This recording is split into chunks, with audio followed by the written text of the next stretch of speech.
Salam alaikum wa rahmatullahi ta'ala wa barakatuh. Bonjour ou bonsoir mes chers élèves, suivant le moment où vous allez visionner ce cours. Donc, nous reprenons aujourd'hui où nous nous étions arrêtés juste avant la période du 20 janvier, la semaine qui s'est allée entre le 17 et le 19. Nous allons voir un cours de conjugaison. Donc, nous sommes toujours avec le projet 1, la séquence 3, insérer un témoignage dans un article de presse. Séance, conjugaison, troisième année, c'est normal, troisième année, texte et questionnaire, manuel scolaire, page 61-62. Donc, comme nous avons l'habitude de faire, mes chers enfants, donc vous prenez directement votre livre à la page 61 et 62. Nous allons faire un rappel. Nous allons voir d'abord quel est le titre de ce texte. Donc, mentionnons le titre. Donc, qui c'est qui veut bien me donner le titre là, s'il vous plaît? Qui c'est qui veut bien me donner le titre? Très bien. 3 pêcheurs sauvés de la noyade au large de Mostaganem. Bien. Donc, nous l'écrivons. 3 pêcheurs sauvés de la noyade au large de Mostaganem.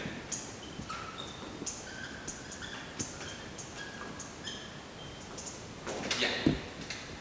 La source, s'il vous plaît.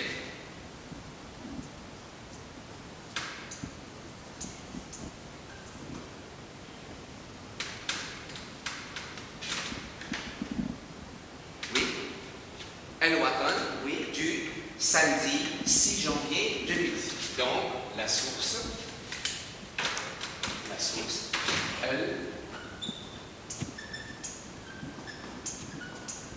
El Watan du samedi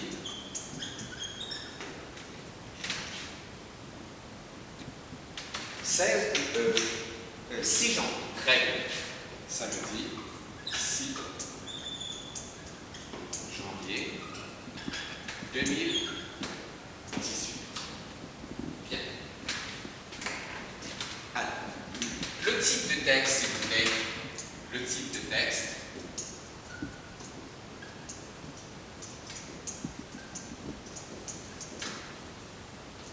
Type de texte. Oui. Très bien. Donc, type de texte narratif à visée informatique. Type de texte narratif à visée. On l'a déjà expliqué plusieurs fois, visée ou alors dominante, informatique.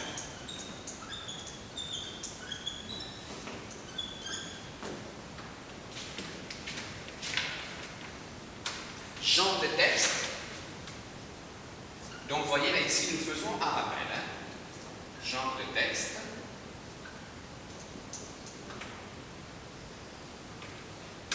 Puisque, rappelez-vous, puisque nous avons le journal El Watan, donc genre de texte, donc journalistique.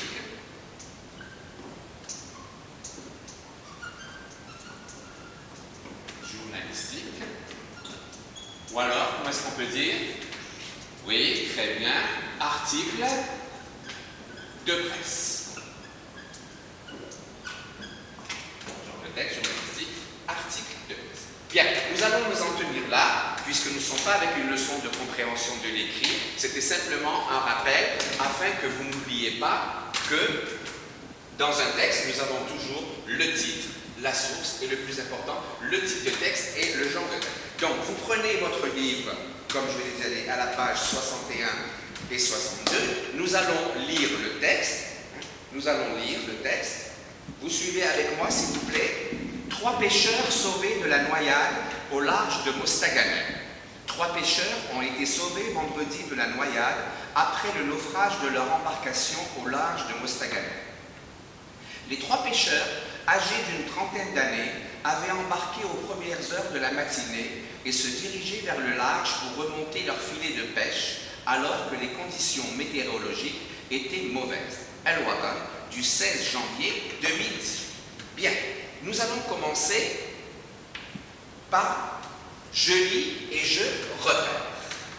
Donc, nous avons je lis et je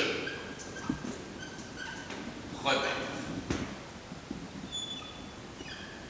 Bien, quelle est la question posée? La première question dans je lis et je repère. Bien, on vous dit souligne les verbes conjugués dans le texte. Alors, quels sont les verbes conjugués dans le texte? Quels sont les verbes conjugués dans le texte? Quels sont les verbes? Donc, les verbes, les verbes conjugués dans le texte sont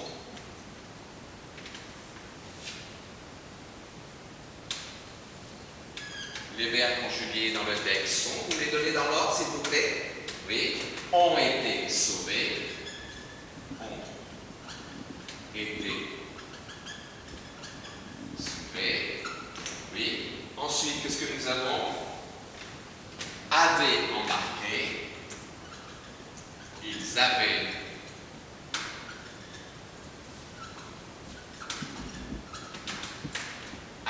embarqué. Le suivant, se diriger, oui, très bien. Et enfin, été. Bien, été c'est un auxiliaire, hein, c'est l'auxiliaire être. Bien. La deuxième question. Alors, ces verbes-là ont été sauvés, avaient embarqué, se diriger, été. Ces verbes-là, ils expriment des actions passées, présentes ou futures. Oui, très bien. Donc, ces verbes expriment des actions passées. Bien, deuxième question.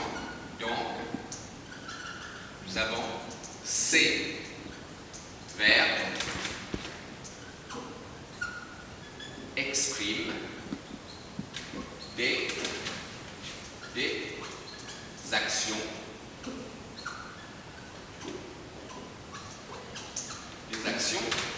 passées. Bien. Nous allons voir autre chose. Je vais vous démontrer quelque chose. Donc, des actions, donc des actions passées, des actions. Par contre, pour remplacer passé, donc des actions, on peut dire des actions terminées, des actions terminées, des actions achevées, etc. Bien. Nous allons voir comment nous allons placer ces verbes, ce qu'on appelle l'axe des temps. Regardez. Vous avez l'axe des temps.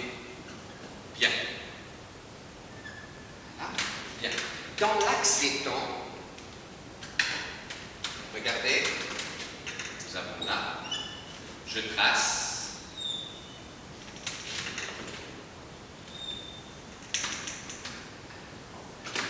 Dans l'axe des temps, suivez avec moi. Nous avons là, nous avons le passé. Au milieu, nous avons le présent. Et à la fin, nous avons le futur. Bien. Nous allons placer ces verbes dans l'axe des temps. Alors, on vous dit, ont été sauvés, avaient embarqué, se diriger, étaient. Donc, puisque ce sont des verbes qui nous indiquent des actions passées, achevées, terminées, donc nous allons les passer sur l'axe des temps. Ils vont être dans le côté, dans la case passée. Donc, nous les écrivons.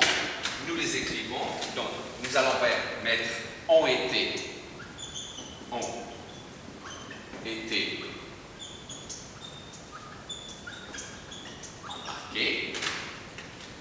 pardon, ont été sauvés,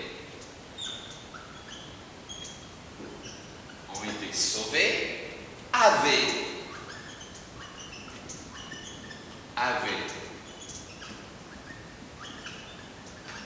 embarqué, se diriger et enfin étaient. Donc, vous remarquez, quand nous avons des verbes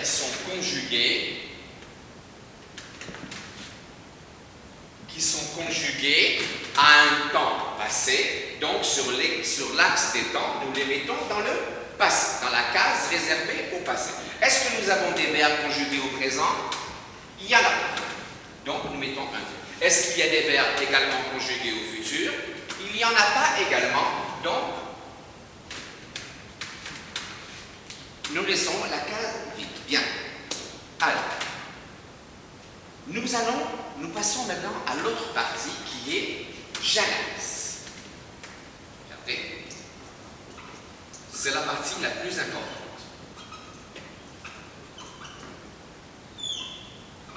Bien. Alors, quelle est la première question? Ah, on vous demande de relever les verbes conjugués à l'imparfait. Très bien. On vous demande de relever les verbes conjugués à l'imparfait. Donc, vous les avez également, quand vous les cherchez directement là ici, quels sont les verbes qui sont conjugués à l'imparfait? Nous avons donc le verbe se diriger et l'auxiliaire être. Donc, la première réponse,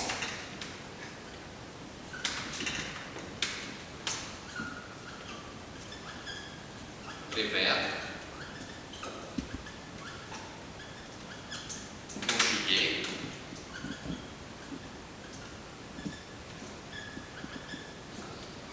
à l'imparfait sont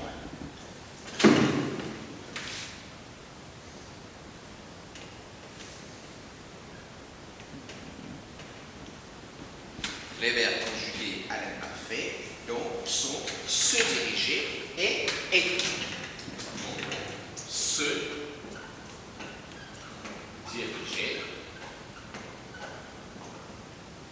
Nous soulignons la terminaison de l'imparfait et être.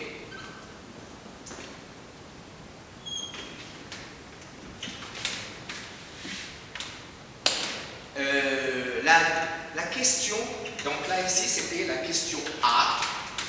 Pardon, j'ai mis petit 1, mais c'était la question A. Nous allons passer à la question petit b. Alors, qu'est-ce qu'on vous demande dans B? Non, c'est ça. Question 1, pardon. Veuillez m'excuser. Donc,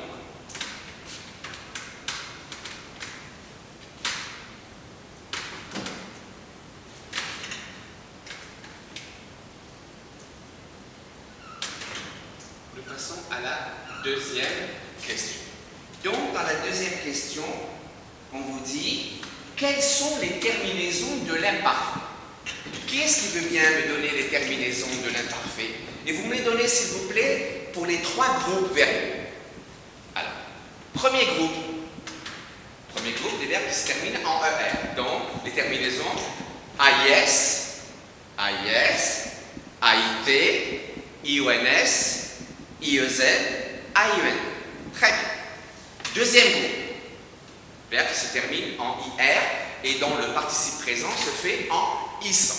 Donc, terminaison à l'imparfait, I2S AIS, I2S AIS, I2S AIT, I2S IONS, I2S IEZ et I2S AIN. Troisième groupe, dont le participe présent se fait en, comme par exemple montant, descendant, bien. Pas montant. Montant, c'est un verbe du premier groupe. Je prendrai plutôt un verbe du troisième groupe comme répondant. Bien. Alors, donnez-moi les terminaisons. ce sont les mêmes terminaisons que celles du premier groupe. Nous aurons donc AIS, AIS, AIT, IONS, IEZ, AIEN. Nous allons les mettre au tableau. Donc, nous allons les mettre au tableau.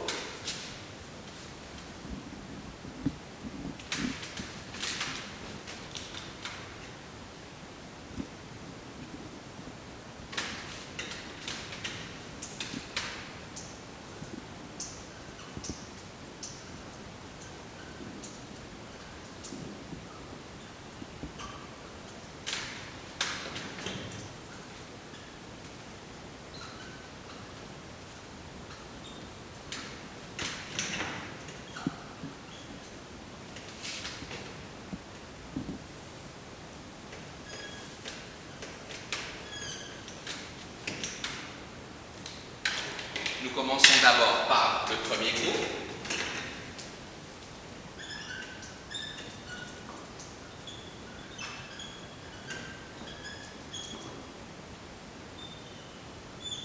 Donc, nous avons dit, pour le premier groupe, nous avons dit donc, première personne du singulier AIS,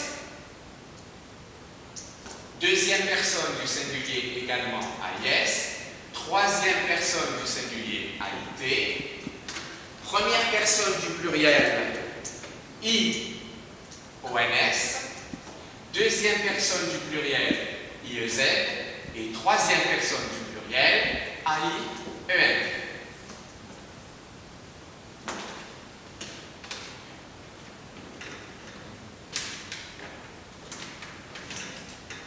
Deuxième groupe.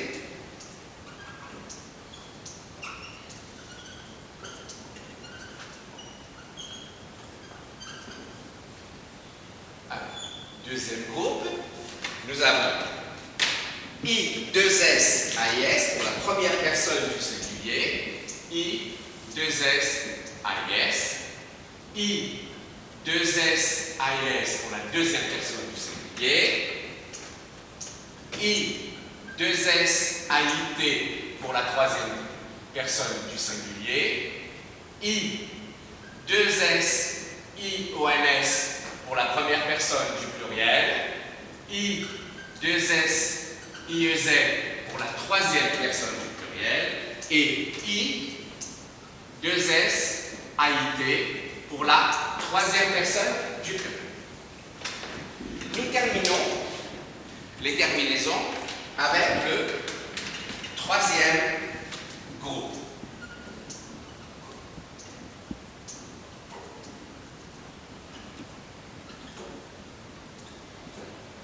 Je vous ai dit que pour le troisième groupe, nous avions les mêmes terminaisons que celles du premier groupe. Donc nous allons avoir première personne du singulier AIS, deuxième personne du singulier AIS, troisième personne du singulier AIT, première personne du pluriel IONS, deuxième personne du pluriel IEZ et troisième personne du pluriel AIEN. Bien. Alors, troisième question. On vous donne une phrase, on vous dit « Observe les verbes de cette phrase. Les trois pêcheurs avaient embarqué tôt le matin et se dirigeaient vers le large pour remonter leur filet de pêche. » Bien. Donc, nous sommes à la troisième question. Nous allons écrire la phrase, s'il vous plaît, on va la recopier. Donc, nous avons les trois pêcheurs. Alors, oui. Les trois pêcheurs avaient embarqué. Les trois pêcheurs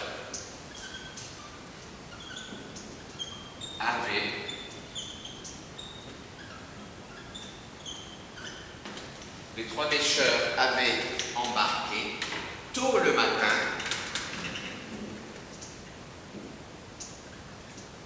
Tôt le matin. et se diriger et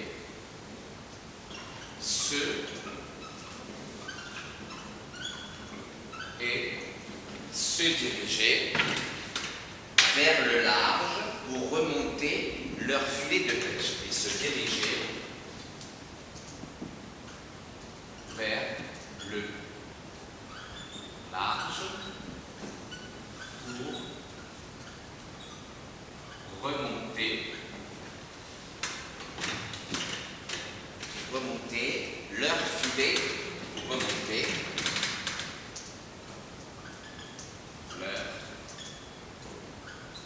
leur filet de pêche. Bien. Donc là, vous avez la phrase. Alors, on vous pose, nous avons la question petit a.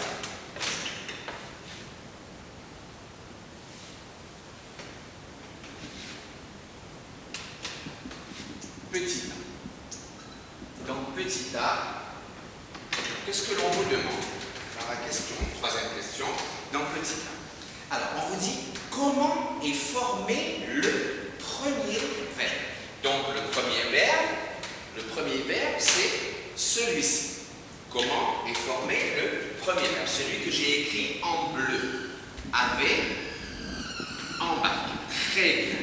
Alors, comment est formé ce verbe avait embarqué? Nous avons d'abord avait. Avait, c'est quoi? Avait, c'est quoi? Oui, très bien, c'est l'auxiliaire avoir. Très bien, c'est l'auxiliaire. C'est l'auxiliaire avoir. Bien. Et embarquer. Embarquer, c'est quoi? C'est le participe passé du verbe embarquer. Donc, ce premier verbe avait embarqué est formé de l'auxiliaire avoir. L'auxiliaire avoir, là, ici, il est conjugué à quel temps? Regardez la terminaison A-I-E-N-T. On a donné les terminaisons, regardez, on a donné les terminaisons A-I-E-N-T, A-I-E-N-T. Donc, l'auxiliaire avoir, ici, est conjugué à l'imparfait du mode indicatif. Et embarquer, c'est le participe passé du verbe embarquer. On le mentionne, s'il vous plaît. Donc,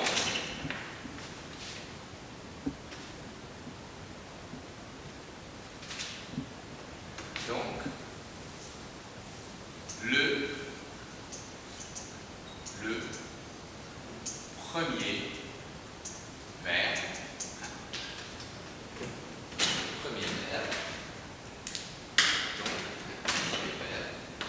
avait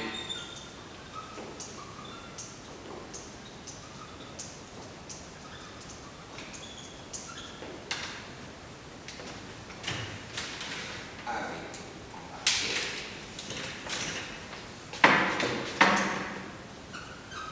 et formé de l'auxiliaire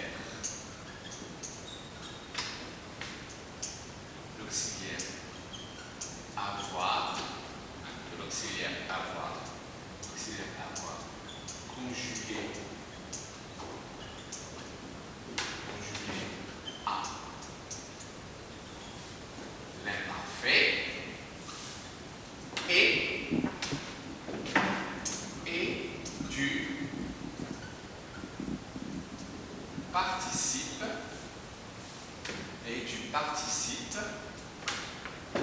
passé du verbe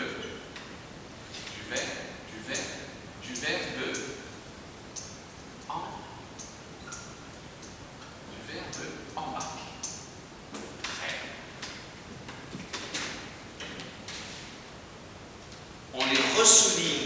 On les ressouligne en bleu, comme ça vous allez bien vous souvenir. Donc,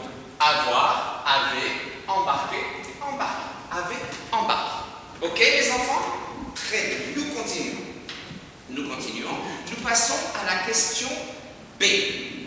On vous dit, à quel temps est conjugué son auxiliaire? Nous l'avons mentionné. On l'a mentionné, il est formé dans notre lettre, nous l'avons mentionné, mais on le réécrit quand même, ce n'est pas un problème. On le réécrit dans B. On nous pose la question, on nous pose la question simplement sur l'auxiliaire. Donc, l'auxiliaire,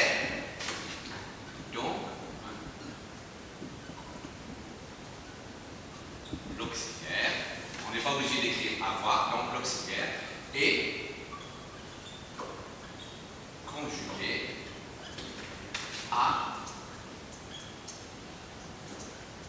l'imparfait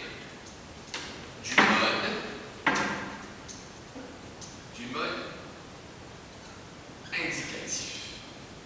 Bien, là ici mes enfants, vous allez me dire, monsieur, pourquoi vous avez mis mode indicatif? Simplement, c'est pour vous faire un rappel. Vous savez que dans la conjugaison française, nous avons 6 modes. Il y a le premier mode, quand un verbe n'est pas conjugué. Comment est-ce que l'on dit quand un verbe est... Comment est-ce qu'on appelle un verbe qui n'est pas conjugué? Comment le nomme-t-on? Donc, on dit qu'il est à l'infinitif. Ensuite, nous avons le mode indicatif. Nous avons le mode conditionnel. Nous avons le mode subjonctif. Nous avons le mode subjonctif. Nous avons le mode participe. Donc, ça nous fait mode infinitif, indicatif, conditionnel, subjonctif, participe et le mode impératif. Voilà. Donc, nous avons dans la... Essayez bien de vous rappeler, ça, je ne vous mentionne pas sur le tableau, c'est simplement un rappel. Donc, dans la conjugaison française, nous avons 6 modes. L'infinitif, l'indicatif, le conditionnel, le subjonctif, le participe et l'impératif. Bien, nous passons à la question suivante. Dans la question suivante, on vous dit, à quel temps est donc conjugué ce verbe? Donc, alors, avez embarqué. Vous remarquez, je vous ai dit, nous avons l'auxiliaire avoir qui est conjugué à l'imparfait et nous avons le participe passé. Donc, là ici, nous avons un temps. Comment est-ce qu'on va dire? Nous avons un temps composé. Et oui, nous avons 2 mots. Il est composé de 2 mots. Il est composé de l'auxiliaire avoir et il est composé du participe passé du verbe embarquer. Donc ce temps, comment est-ce qu'on va? Il ne va pas être à l'imparfait, malgré que l'auxiliaire avoir est conjugué à l'imparfait. Alors à quel temps? Vous connaissez ou vous ne connaissez pas? Qui c'est qui veut tenter sa chance pour me donner la réponse? Je crois qu'il y en a un là-bas qui veut bien me donner. Passé composé? Non, c'est pas le passé composé, je suis désolé. Non. Essaye de trouver mieux. Oui, là? Ah, très bien, le plus que parfait. Justement. Bien, donc les enfants, nous avons dit, très bien, votre camarade m'a dit le plus que parfait. Et justement, le plus que parfait est un temps composé. Et dans le mode indicatif, nous avons 4 temps simples et nous avons 4 temps composés. Et chaque temps composé correspond à un temps simple. Par exemple, le passé composé correspond au présent. Le plus que parfait que nous voyons aujourd'hui correspond à l'imparfait. Le futur antérieur correspond au futur simple et le passé antérieur correspond au passé simple. Vous allez me dire, monsieur, pourquoi? Ben oui, c'est simple, c'est très simple. Dans un temps composé, qu'est-ce que l'on conjugue? On conjugue l'auxiliaire être ou avoir. Et l'auxiliaire être ou avoir, il est conjugué à quel temps? Il est toujours conjugué au temps correspondant. Donc, dans le passé composé, nous allons avoir l'auxiliaire être ou avoir qui sera conjugué au présent. Dans le plus que parfait, nous allons avoir l'auxiliaire être ou avoir qui sera conjugué à l'imparfait. Dans le futur antérieur, nous allons avoir nous allons avoir l'auxiliaire être ou avoir qui sera conjugué au futur simple. Et dans le passé antérieur, nous allons avoir l'auxiliaire être ou avoir qui sera conjugué au passé. Bien, nous passons à la question suivante.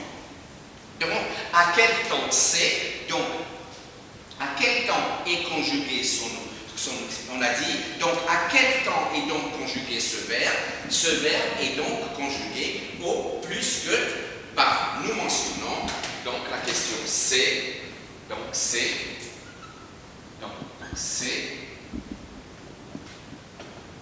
donc ce verbe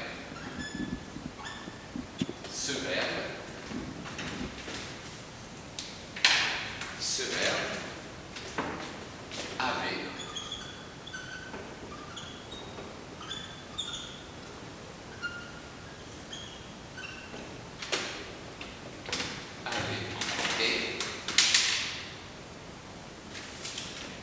embarqué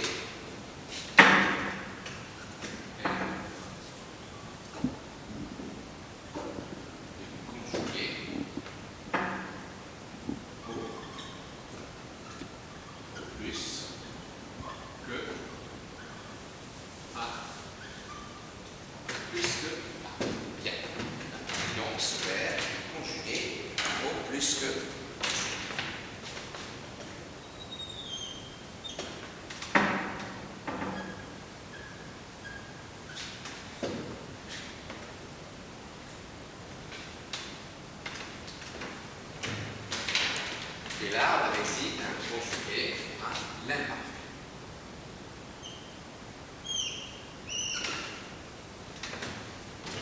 Bien. Dans la question suivante, alors D.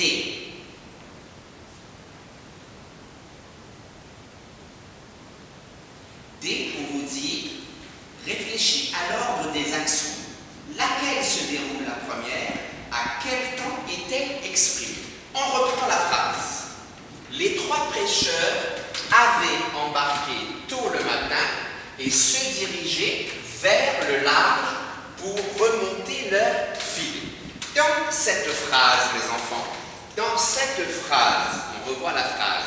Quelle est la première action et quelle est la deuxième action?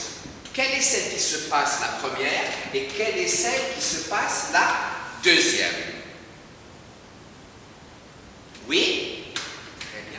Oui, la première action, c'est avait embarqué. Et la deuxième action, c'est se diriger. Ils ne peuvent pas se diriger vers le large pour remonter leur filet s'ils n'ont pas, s'ils n'avaient pas embarqué dans leur barque. Donc, avait embarqué exprime la première action et se diriger exprime la deuxième action.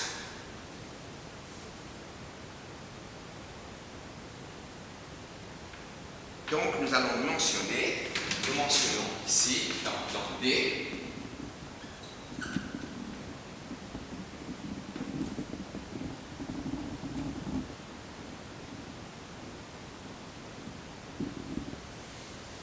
l'action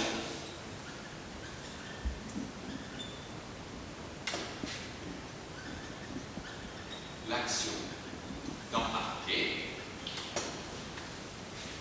se déroule avant action de se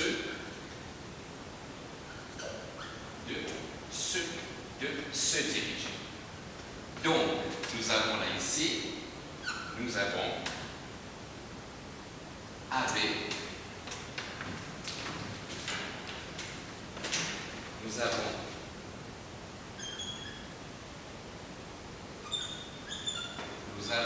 avait,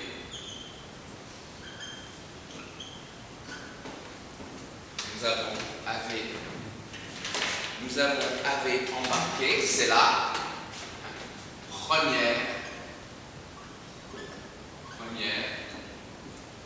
nous avons embarqué, c'est la première action, ou que l'on peut dire également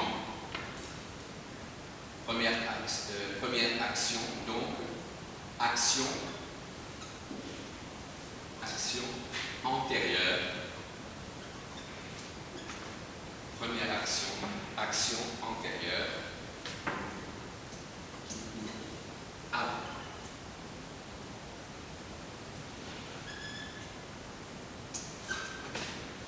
Bien. Ensuite, E. Quelle est l'action qui se déroule après? Et à quel temps est-elle expliquée? Ah, pardon, on n'a pas terminé là ici pour la AV embarqué. AV embarqué, on vous dit donc AV embarqué, première action antérieure, et le temps, quel est le temps? Donc le temps.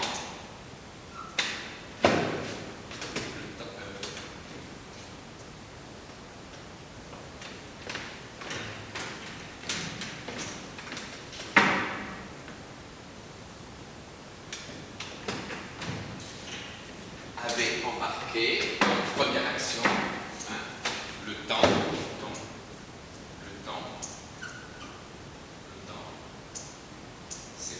c'est plus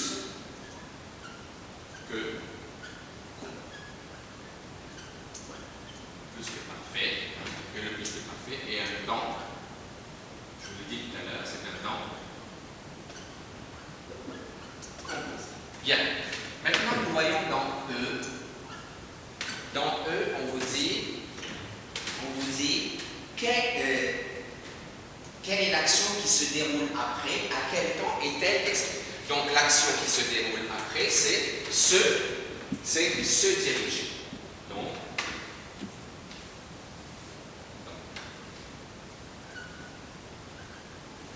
l'action qui se déroule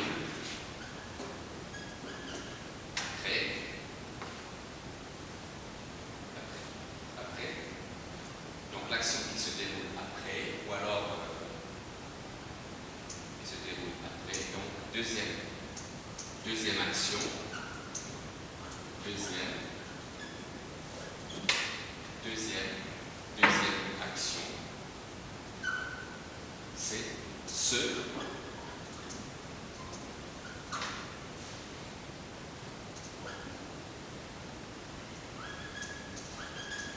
Donc la deuxième action, l'action qui se déroule après, la deuxième action, c'est se diriger.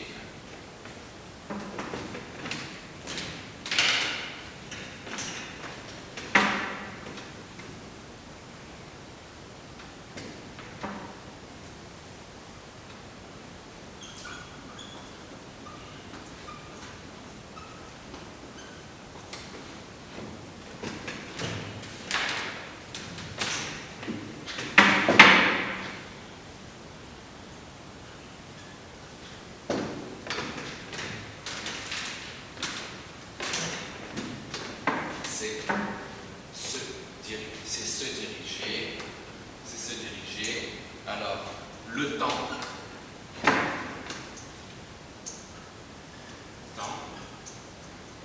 imparfait.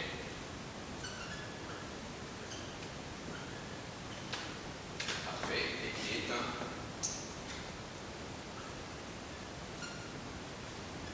temps simple. Bien. On a dit deuxième.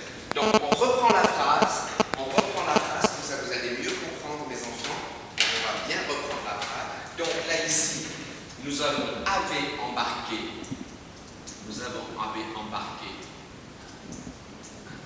Première action. Et nous avons se diriger. Deuxième action, donc après. Et nous avons là ici première action, après. Bien, nous avons après. Alors, Dans la dernière question, dans F, la dernière question, dans F,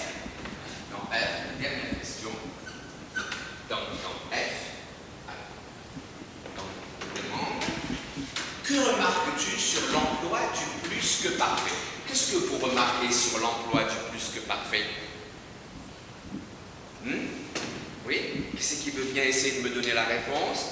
Donc, le plus que parfait, qu'est-ce qu'il exprime? Qu'est-ce qu'il exprime? Il exprime, puisque c'est un temps composé, il exprime la première action. Hein? Comment est-ce qu'on va dire avant? Tout à l'heure, je vous ai donné des temps, quand je vous ai donné les temps simples, et je vous ai donné les temps composés.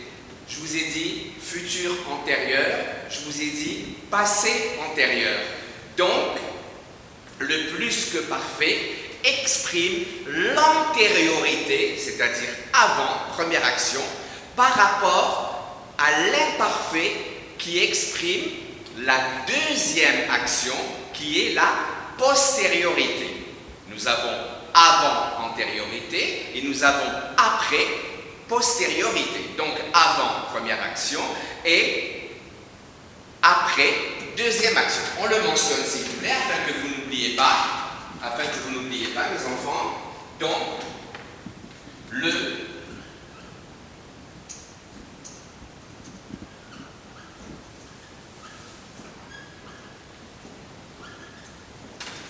plus que parfait exprime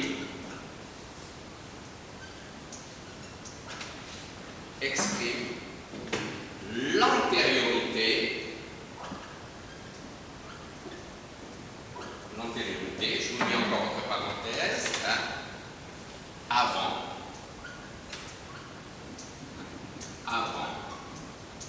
première action.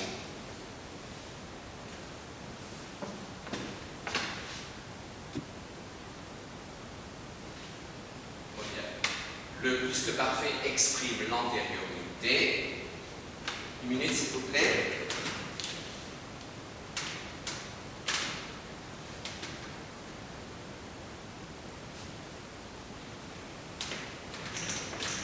Donc, le plus que parfait exprime l'antériorité avant, première action, par rapport. Hein,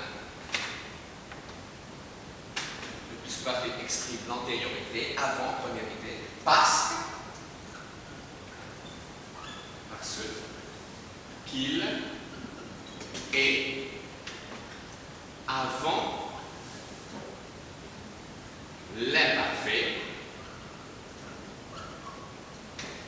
avant l'imparfait, qui exprime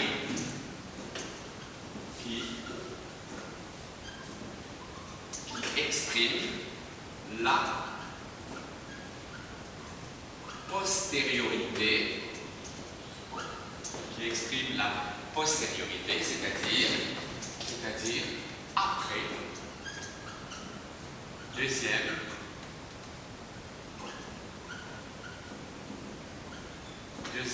action. Bien. Alors, donc mes enfants, sur quoi j'insiste? J'insiste surtout sur l'antériorité et la postériorité. Donc, un temps composé exprime toujours l'antériorité par rapport à un temps simple qui exprime la postériorité. Donc, les temps composés, c'est toujours la première action et les temps simples, c'est toujours la deuxième action. Donc là, ici, on a vu le plus que parfait. Donc, le plus que parfait exprimera l'antériorité par rapport à l'imparfait qui exprime la postériorité. Donc, quel est le titre de la leçon, mes enfants? Allez, qui c'est qui veut bien me donner le titre de la leçon? Oui, titre de la leçon. Alors, voilà. Vous avez l'habitude avec moi. Je ne donne jamais le titre de la leçon au début du cours, mais je le donne toujours à la fin du cours. Donc, titre de la leçon.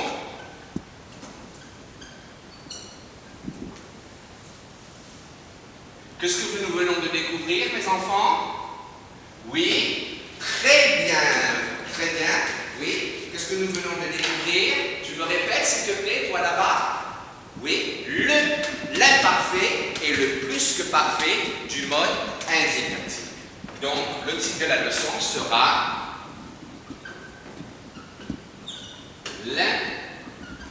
l'imparfait et le plus que parfait du mode indicatif. Nous mettons entre parenthèses, qu'est-ce que nous avons vu, sur quoi nous avons surtout insisté? Nous avons insisté sur l'antériorité du plus que parfait, donc nous le mentionnons et nous mentionnons entre parenthèses l'antériorité du plus que parfait. Bien. Avant de passer aux exercices, mes enfants, nous allons voir quelque chose. Comment avons-nous formé le plus que parfait? Comment avons-nous formé le plus que parfait? Alors, nous mettons quand même, regardez, c'est très important.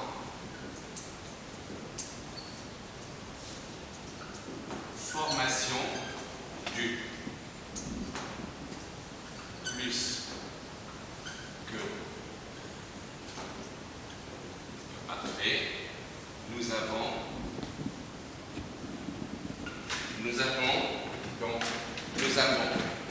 qu'est-ce que nous avons dit tout à l'heure? Qu'est-ce que l'on conjugue? Donc nous avons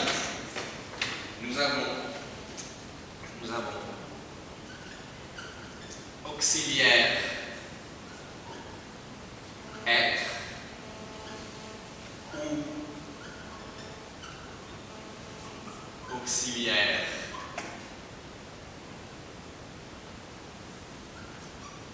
avoir conjugué à l'imparfait du mode indicatif. Bien. Et mode indicatif.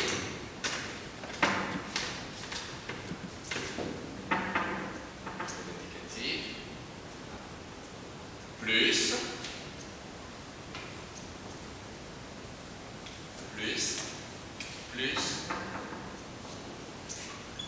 participe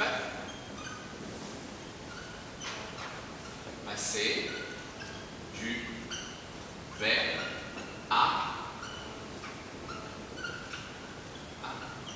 conjuguer. Plus participe passé du verbe à conjuguer. Bien. Donc voici le plus important pour la leçon d'aujourd'hui. Nous allons essayer de répondre aux exercices. Nous allons répondre aux exercices oralement. Oralement. Vous prenez votre livre. S'il vous plaît. Vous prenez votre livre à la page 62, l'exercice numéro 1. Donc je pense que c'est clair, c'est net. Je pense que c'est clair. Nous allons faire les exercices oralement et ensuite, chez vous, vous les ferez sur votre cahier, s'il vous plaît, mes enfants. Donc, nous prenons l'exercice numéro 1. Nous prenons l'exercice numéro 1.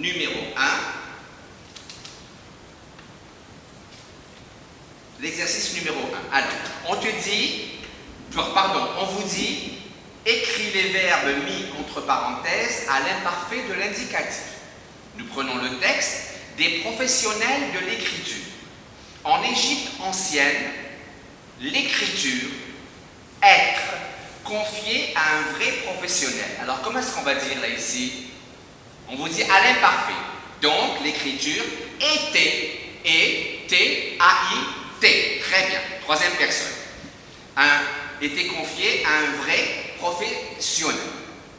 Le scribe, donc le scribe au temps des pharaons, dans l'Égypte ancienne, c'était lui qui écrivait. C'était une sorte d'écrivain public. Donc, le scribe qui devoir. Comment est-ce qu'on conjugue le verbe devoir? Donc, on enlève la terminaison OIR et on a dit verbe du troisième groupe, donc on met AIT. Le scribe, donc, devait, D-E-V-A-I-T, suivre une très longue formation. Son éducation commençait, on enlève ER et on va mettre AIT. Mais, attention mes enfants, là ici, il ne faut pas oublier de mettre la cédille à C. Donc, commencer, C-O-2-M-E-M, C, cédille, AIT, très tôt. Il entrait, donc on enlève ER et on met AIT, il entrait dans une école spéciale où il apprendre tous les signes hiéroglyphiques. Dans l'Égypte ancienne, on écrivait avec l'écriture, c'était des hiéroglyphes. Donc là ici, apprendre. Comment est-ce qu'on va dire apprendre à l'imparfait? Ah oui, toi là-bas, très bien, apprenez. Comment on va écrire apprenez? Donc A, 2P, R-E, N, un seul N. N-A-I-T. Apprenez. Une minute que je me retrouve. Apprenez tous les signes hiéroglyphiques. Nous passons au deuxième paragraphe de ce texte. Le scribe écrire. Donc écrivez. On enlève le R-E et on met après le I, nous écrivons V-A-I-T. Le scribe écrivait avec un calame, un roseau aménagé en pinceau. Calame. Normalement c'est calame. Hein? Il le trempait, on enlève ER, on met AIT, dans des encres rouges et noires. Il rangeait, là ici ranger, on enlève ER, mais on garde le E. Donc on écrira il rangeait, G-E-A-I-T. Parce que si je ne mets pas le E, ça va nous donner il ranguait. Donc là, il rangeait ses instruments dans une palette qui ressemble à nos peupliers. Respecté de tous, il était, A-I-T, un homme important. Maintenant, c'est le deuxième exercice qui est très important, mes enfants. Regardez, là ici, il faut savoir si on doit mettre le verbe au plus que parfait ou à l'imparfait, c'est-à-dire où est-ce qu'on doit mettre la première action et la deuxième action. Alors, regardez, il faire un grand projet, il voulait le réaliser. Donc, alors, voyez là ici, quand vous lisez, quand vous comprenez le sens de la phrase, vous savez quel est le verbe qu'il faut mettre au temps composé et quel est le verbe qu'il faut mettre au temps simple. C'est-à-dire quel est le verbe qu'il faudra mettre au plus que parfait et le verbe qu'il faudra mettre à l'imparfait. Donc le verbe qui sera à la première action et le verbe qui sera à la deuxième action. Donc là ici, il faire un grand projet, il voulait le réaliser. Donc nous allons avoir, ils avaient, A-V-A-I-E-N-T, ils avaient fait un grand projet, ils voulaient, L-A-I-E-N-T, le réaliser. Ensuite, la deuxième phrase, il répétait souvent ce qu'on lui dit. Comment est-ce qu'on va dire là ici? Il répétait souvent ce qu'on lui dit. Donc, normalement, il va répéter après ce qu'on lui a dit. Donc, on va dire, il répétait AIT souvent ce que l'on avait dit, ce que l'on lui avait dit, D-I-T à la fin, et avait A-I-T. Et vous remarquez que dans une phrase, ce n'est pas toujours dans la phrase que la première action se trouve au début de la phrase et la deuxième action se trouve à la fin de la phrase. Non, la deuxième action peut se trouver au début de la phrase et la première action peut se trouver à la fin de la phrase, comme dans celle-ci. Comme dans celle-ci, il répétait souvent ce qu'on lui avait dit. Troisième phrase. À notre arrivée, les invités avaient déjà fini de dîner et il ne restait rien sur la table. C'est normal. On est arrivé les derniers. Ceux qui sont arrivés les premiers ont tout mangé. Bien. La dernière phrase. La poule légendaire pondait chaque jour un œuf. Alors regardez là ici, la poule légendaire pondait chaque jour un œuf devant le domicile de celui qui l'avait sauvé de la noyade. Donc, on a sauvé la poule de la noyade et ensuite, pour nous remercier, elle s'est mise à pondre chaque jour un œuf. Bien, donc, nous sommes pris par le temps, mes enfants, mes chers élèves, nous sommes pris par le temps. C'est pour ça que je vous ai fait les exercices oralement. J'espère que j'ai été à la hauteur de vos attentes, que vous avez très bien compris. N'oubliez surtout pas de faire les exercices sur votre cahier, de le reprendre sur votre cahier. Et je vous dis au prochain cours, Inch'Allah.